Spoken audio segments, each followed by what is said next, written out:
This guy is incompetent and doesn't belong in our company. There's no place for you here. You're fired. When I went to the venue where the orientation was being held, I saw a chair tossed aside at the entrance, and my son, Mark, was standing there, looking dazed. I asked my son, Mark, what happened. Apparently, the manager, James, had thrown only Mark's chair away and told him to stand outside. What an awful way for a celebratory orientation day for the first day of work. Mark's mother, Mary, came out from the venue. She seemed to be looking for her son, who was missing from the orientation venue. What's going on? Why is my son the only one being kicked out of the venue? Angry and almost losing my cool, I grabbed James by the collar. My son is incompetent. You decide that before he even starts working. You should be the one to resign. What? My son? Here, I revealed that besides being Mark's father, I had another title. My name is John Keller. I'm 50 years old and I work at Keller Trading, a major trading company. The position of president at Keller Trading has been passed down from my grandfather to my father, and now to me. From the moment I was born, it was decided that I would one day become the president of Keller Trading. I understand that from the outside, it seems I was born into a privileged environment. However, not being able to choose my own path can sometimes be difficult for me. When I was in first grade, my dream was to become a carpenter. I imagined having a muscular body, sweating as I did physical labor, building wonderful homes, and being thanked by people. However, I soon realized that such dreams were futile, because my future was already set to take over Keller Trading. Even if I wanted to become a race car driver or dreamed of being an astronaut, it was impossible. In elementary and middle school, my classmates somehow saw me as a special existence. John is going to be the president someday, right? That's awesome. Awesome. Being a president. Well, you just give orders and the employees do the work. Then you just sit in a big chair and do nothing. There's nothing easier than that. My classmate didn't mean any harm by it. As kids, we didn't really understand what a president does. Some might think I was popular with the girls. It's not that I wasn't popular, but I was quite shy, and during my elementary school years, I struggled to respond well. From late elementary school, girls started confessing to me, but I just laughed it off. I was a bit late compared to other boys, but I started liking a girl in the first year of middle school. She was a cheerful girl in my group, and when I confessed my feelings for her, we soon had a mutual relationship. We only made small talk on the way to and from school, but I remembered being a lot of fun. It was when I was in the 9th grade. She moved to another school because of her parents' relocation. We wanted to be together, but neither of us could compromise, so our relationship naturally fizzled out. In high school and college, the path ahead of me was always leading back to Keller Trading. Once I felt like resisting my fate, I took a job in a completely different field at an advertising agency. I ended up working there for 10 years. When my father started saying, "It's about time you came back," I fell madly in love with Mary Smith, who was still a college student doing an internship. Mary was a bright woman, but very young. I should have been the one to lead her, but being shy, I always let her take the lead. Eventually, Mary confessed she was pregnant, and for a moment, my mind went blank. It wasn't that I didn't want to be a father. It was because it would greatly disrupt Mary's plans for her life. Mary is a woman who has no desire to marry and believes that if she can dedicate her life to her work, she would be happy to remain single.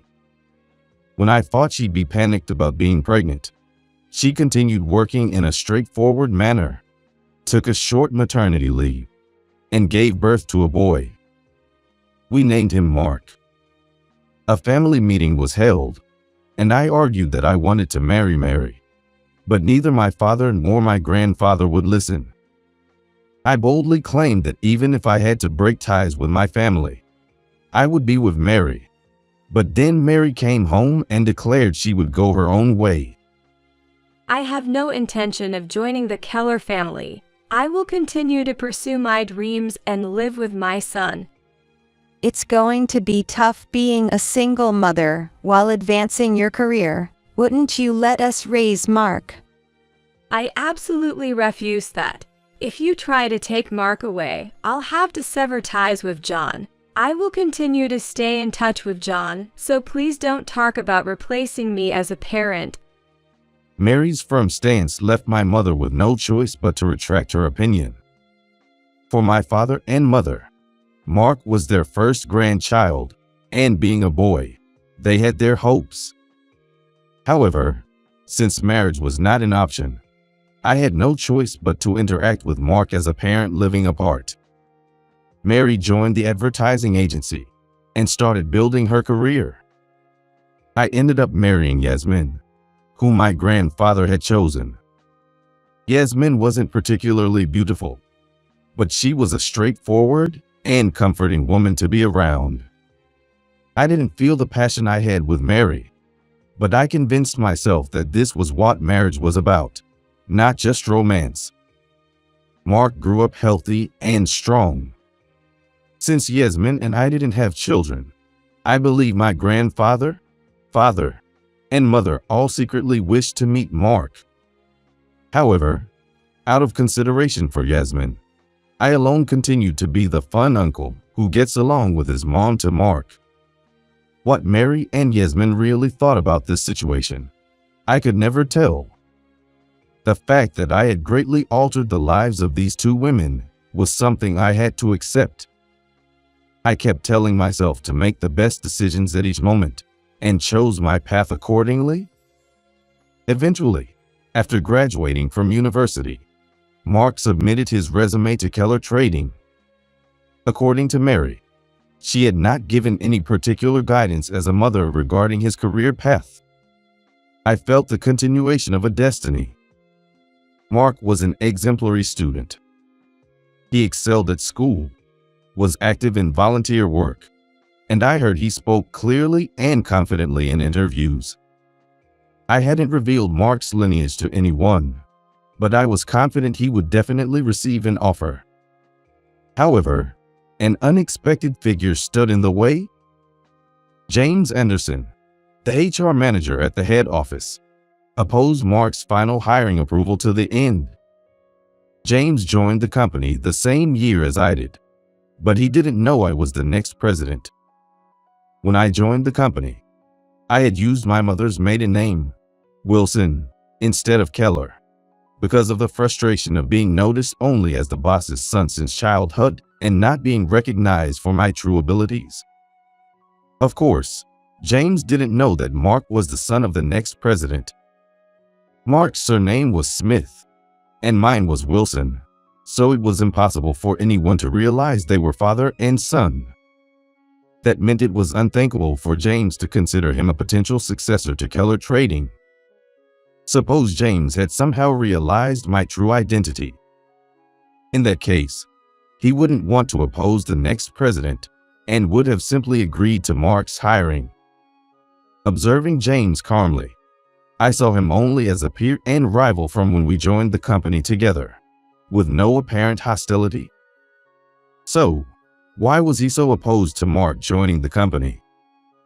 The next thing I considered was whether Mark had had any past interactions with James, possibly through his school activities.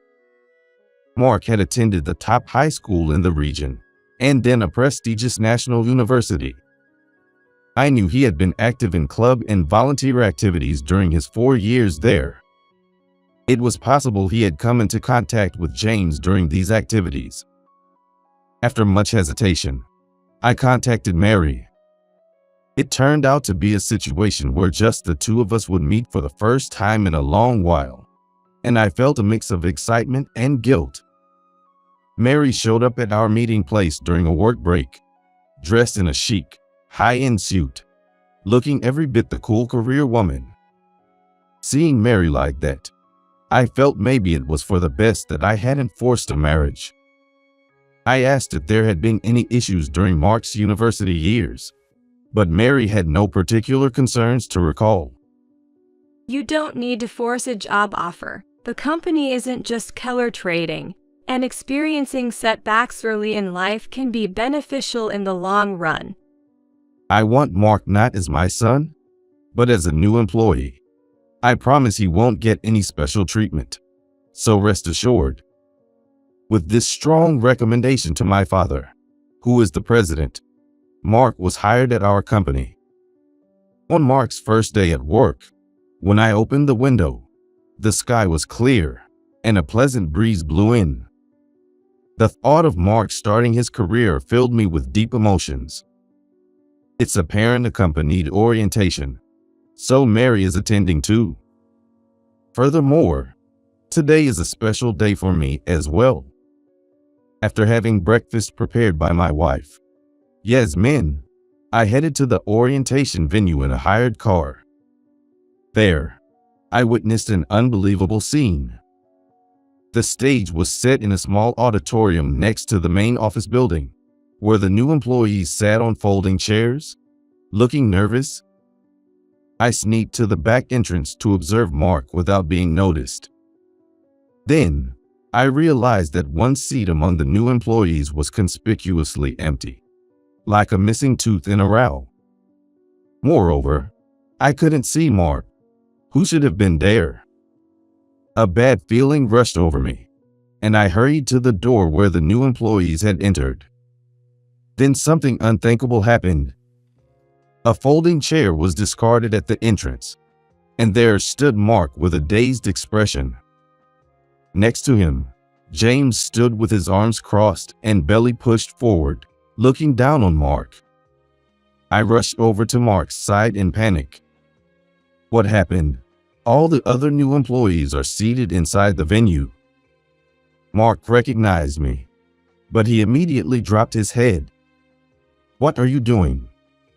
James looked at me and clicked his tongue. This guy is incompetent and doesn't belong in our company. There's no place for you here. You're fired. What on earth happened? I asked Mark to explain. Apparently, the manager, James, had thrown only Mark's chair out and told him to stand outside. What a way to spoil such a celebratory day as the orientation day. His mother, Mary, came out from the venue. It seemed she was looking for her son, who was missing from the orientation venue. Mary, seeing Mark and James facing off, rushed over in a panic. What's wrong? Why is my son the only one being kicked out of the venue? Mark looked troubled as he saw his mother. It must have been embarrassing for him to be seen in this situation by his parents on such a proud day. Angry and almost losing my cool, I grabbed James by the collar. My son is incompetent. You decide that before he even starts working. You should be the one to resign. What do you mean, my son? Mark Smith is my son. Did you oppose his hiring because you knew about my relationship with Mark? James, looking stunned, shook his head and said, I had no idea. I was about to raise my hand in disbelief when Mary grabbed it and stopped my outburst. John, stop. Mark is watching. Aren't you angry? How can they say Mark is incompetent? It's like he's insulted us as parents too. I understand how you feel, but now is not the time to be angry. Today is supposed to be a big day for you. Although Mary wasn't exactly calm, she was fully aware of the situation and hadn't forgotten what needed to be done. She's far more mature than I am. There's no way Mark, raised by someone like Mary, could be incompetent. I had to calm down, so I took a few deep breaths. At Mary's, "Are you calmed down?" I quietly nodded. We have to convey the correct information to James. That's the best way to handle him, as I understood. I couldn't grasp why James was calling Mark incompetent, but it was best to make our relationship clear first. Mark is my precious son. No one may have realized it because we have different last names, but we are truly father and son. Why do you have different last names? Was there a reason you didn't marry? I wanted to marry. I love Mary, and as a result, Mark was born. That fact hasn't changed, and my feelings back then were genuine. But we didn't marry because of opposition from my family and to protect Mary's career. Informed of the truth, James stood there dumbfounded. Mark, looking bewildered, asked in a tremulous voice, "Uncle is my dad?" To reassure Mark, I made an effort to smile gently and answered, "Yes, that's right." Mary was listening, nodding slightly at my words. And then she spoke soothingly to Mark. You might be confused now. I'll explain everything later, so go grab your chair and return to your seat. Mark nodded in understanding, bowed to me, and went to pick up his chair to head back into the venue. Here, I revealed that besides being Mark's father, I had another title. Starting today, I take over as the president of this company. I need to give a speech for the new employees shortly. Mark, you are now an employee of this company. Let's do our best. I never thought I'd be found out this way. You've always been helping me out. You're a great dad. Then Mark, feeling a certain apprehension, hesitantly spoke to me. Dad, you're the president of this company? Really? Does that mean I got this job through connections? That's not the case. You got this job on your own merit. Go and participate in the orientation with confidence. Mary patted Mark's shoulder. Mark nodded emphatically, and this time, he ran into his seat. As James stood there dumbfounded, both Mary and I returned to our seats. As soon as we sat down in the chairs prepared at the venue, an announcement was made, and the orientation began. The orientation proceeded solemnly, and as the new president, I went up on stage to deliver my speech. I expressed congratulations and thanks, finally making eye contact with Mark and smiling. Mark, with a serious expression, pursed his lips and nodded repeatedly to my words.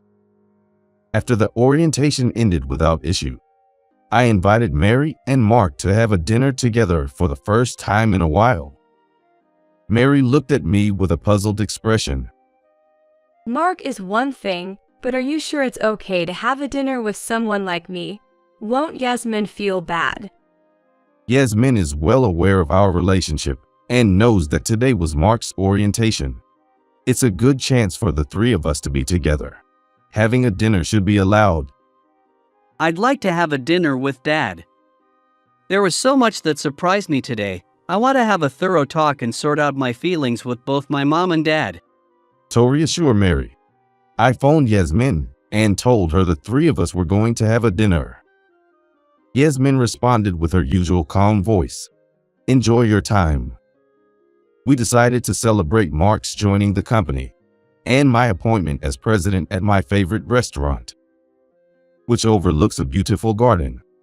The three of us toasted together. Mark is old enough to drink, but he didn't seem very keen on it. What's wrong? I ordered the best food and drinks. Didn't they suit your taste? No, it's just that thinking about going to the office every day where that man James is makes me anxious about whether I can work well. Indeed, James has targeted you. Actually, he was the only one who opposed your joining the company during the final decisions. Did you do anything to upset him, or do you recall anything? Hearing my words, Mary's face changed. It seemed she knew something, so I directed the conversation her way. Are Mary and Mark meeting James for the first time? I've met him since the interview. And Mary, you've never seen James before, right? Suddenly Mary became flustered and began, actually. She started explaining. It turns out that after we split up, an overly concerned neighbor introduced her to James for a matchmaking meeting. I knew James as we joined the company the same year and occasionally drank together, but he never seemed interested in women. He had a potbelly from a young age, and by the time he was nearly 30, he was quite bald. So, I mistakenly thought he had no interest in women or marriage. However, that was just my assumption. I feel embarrassed now thinking that his looks were one reason he couldn't marry. We went on 2 dates, but I just felt it wasn't right. Our values or our tastes in things. And it seemed James didn't like the idea of little Mark either, so I called it off. Come to think of it, I remember being little and you often being set up on matchmaking dates. Actually, I always hoped you would end up with someone like John. I opened my eyes upon hearing the story. Returning to the matter of Mary and James, in the end, Mary turned down the matchmaking date. He might have held a grudge about that and opposed the job offer when he found out Mark was Mary's son. Don't worry, I'll keep Mark and James apart. I'll be watching, and if he does anything to Mark, I'll fire him this time. Thank you, I'm really counting on you, John. Even though I'll be busy as the new president, I want to ensure Mark has a comfortable working environment.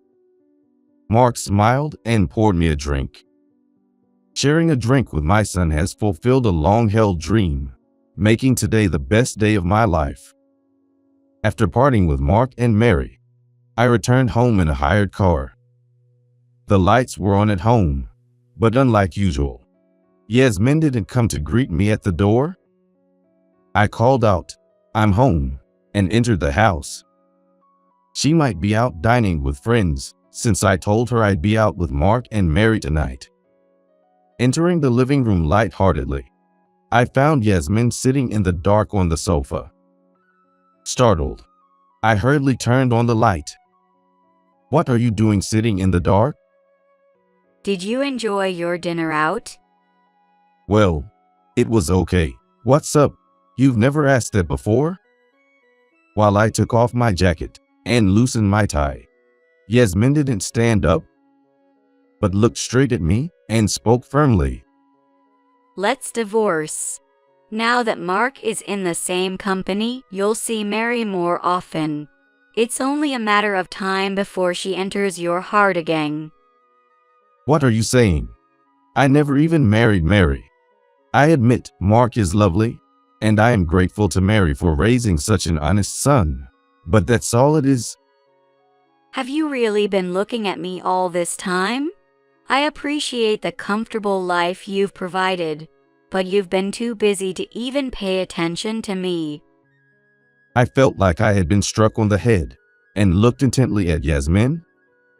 Yasmin is my prideful wife, always possessing a pristine beauty. She perfectly manages the household and has always been considerate towards my parents and grandfather. That's why I never had any complaints about Yasmin. But that's just my perspective. I never even considered whether Yasmin was satisfied with me. What have I been doing? Yasmin married me in knowing everything about my past with Mary and Mark. Why didn't I show more gratitude and affection? I must do everything to stop Yasmin from leaving. Being faced with separation, I finally realized how much I love Yasmin and how much I don't want to lose her. Mark is important to me, and my time with Mary is a good memory. But it was Yasmin who supported me through everything. I can't imagine going back to Mary. I am happy with you. I knelt before Yasmin, meeting her eye level. I gripped her hands tightly, desperately wanting her to understand my feelings. Then Yasmin began to cry quietly, sobbing, I've always been scared of the invisible presence of Mary, wondering if she might come back for you someday. But I can trust you, right? Of course. My love is for you, Yasmin. From now on, I'll make sure you don't feel insecure anymore. Please forgive my past negligence. We hugged each other tightly, both of us crying for a long time. The issue James caused with Mark at the orientation soon became known to my father and grandfather. As I explained the situation in detail, they both were furious and immediately suggested firing him. He is our only grandchild. We were grateful he chose our company, but because of one man, he might resign. We absolutely want to avoid that. I want Mark to always go to work smiling. That man James will get in the way. We need to take measures before he does anything more. Usually, they refrain from mentioning Mark around Yasmin to spare her feelings, but Mark is a precious grandson to them. I also came to understand some undisclosed facts about the relationship with Mark. My parents and grandfather had occasionally offered to help Mary, which she always declined, insisting on raising Mark without anyone's assistance. It's amusing how quickly my parents and grandfather changed their stance, despite being so opposed to the marriage before. Now, I have no regrets about marrying Yasmin instead of Mary. Yasmin has supported me every day, allowing me to persevere. Even if I had ended up with Mary and her burgeoning career, it's doubtful it would have worked out. Due to youthful errors, we might have ended up separating anyway. We all have thoughts of what if we had chosen differently. It's the same for me, and I often have the opportunity to think about the what if world. However, they only flicker through my mind. I am content with my current life. It's time to stop looking back and start envisioning the future. I truly wish to live out the rest of my life with Yasmin. Despite being told to fire him by my father and grandfather, I decided to give James a fair chance. I settled the matter with a stern warning from the president and urged him to focus on his work. However, James began making repeated mistakes at work, and it was discovered that he had been embezzling funds since he was assigned to the accounting department. This time, he was fired without question. Being single, James had no family to support him. Initially, he shut himself in at home, drinking heavily every day. But someone overly meddlesome took him out, and they ended up at a casino. James, who had hardly ever played before, got completely hooked on gambling. He spent all day at the casino and drank at night. If he won, he celebrated with victory drinks. But if he lost, he drowned his sorrows. Eventually, he accumulated debts and vanished without a trace. There was a rumor in the neighborhood that he had fled out of state because he was being chased by debt collectors.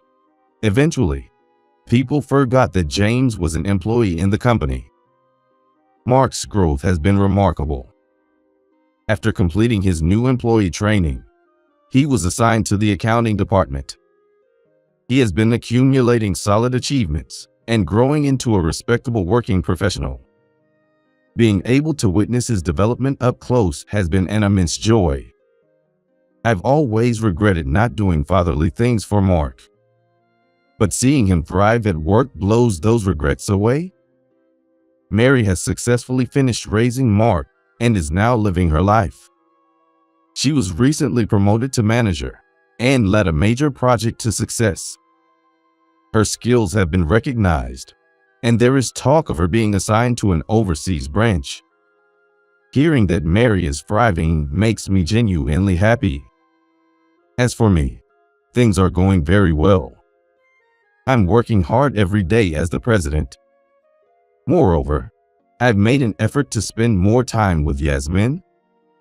We've gone to movies together and enjoyed a weekend getaway at a resort hotel. Yasmin seems to smile more than before. That day, when we finally shared our feelings, helped us truly become a couple. I want us to continue living happily together.